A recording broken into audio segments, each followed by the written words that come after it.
تبارك الذي بيده الملك وهو على كل شيء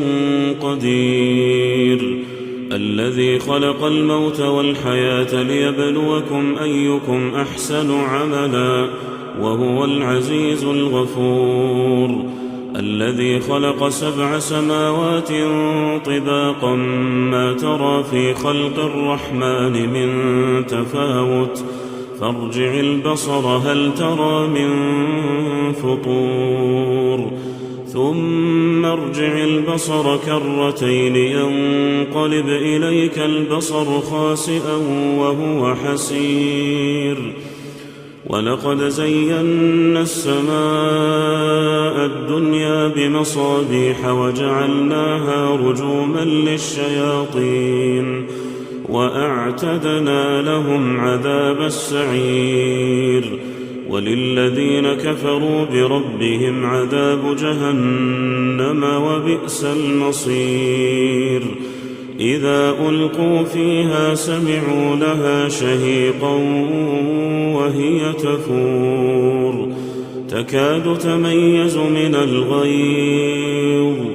كلما ألقي فيها فوج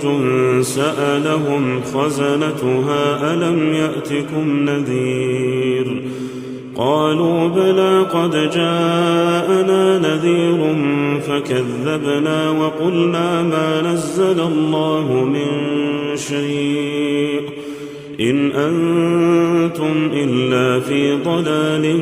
كبير وقالوا لو كنا نسمع أو نعقل ما كنا في أصحاب السعير فاعترفوا بذنبهم فسحقا لأصحاب السعير إن الذين يخشون ربهم بالغيب لهم مغفرة وأجر كبير وأسروا قولكم أو اجهروا به إنه عليم بذات الصدور ألا يعلم من خلق وهو اللطيف الخبير هو الذي جعل لكم الأرض ذلولا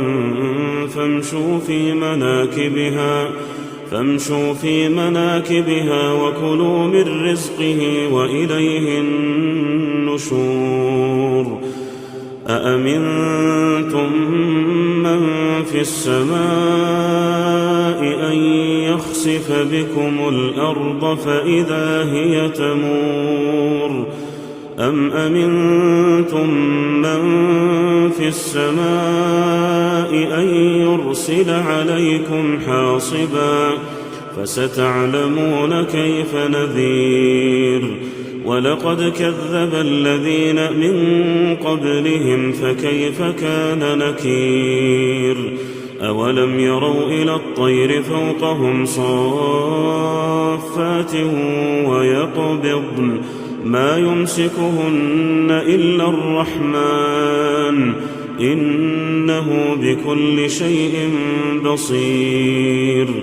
أمن هذا الذي هو جند لكم ينصركم من دون الرحمن إن الكافرون إلا في غرور أمن هذا الذي يرزقكم إن أمسك رزقه بل لجوا في عتو ونفور أفمن يمشي مكبا على وجهه أهدى أمن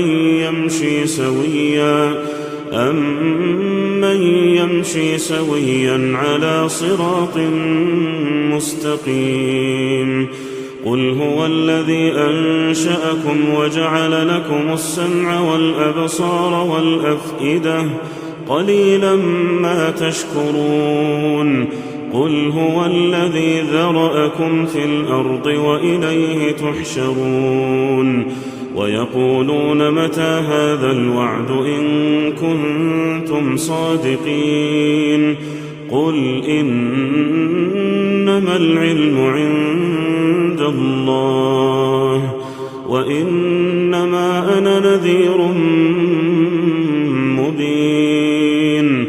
فلما فلما رأوه زلفة سيئت وجوه الذين كفروا وقيل هذا الذي كنتم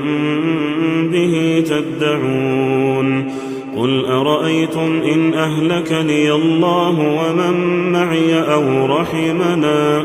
فمن يجير الكافرين من عذاب أليم قل هو الرحمن آمنا به وعليه توكلنا فستعلمون من هو في ضلال مبين قل أرأيتم إن أصبح ماؤكم غورا فمن يأتيكم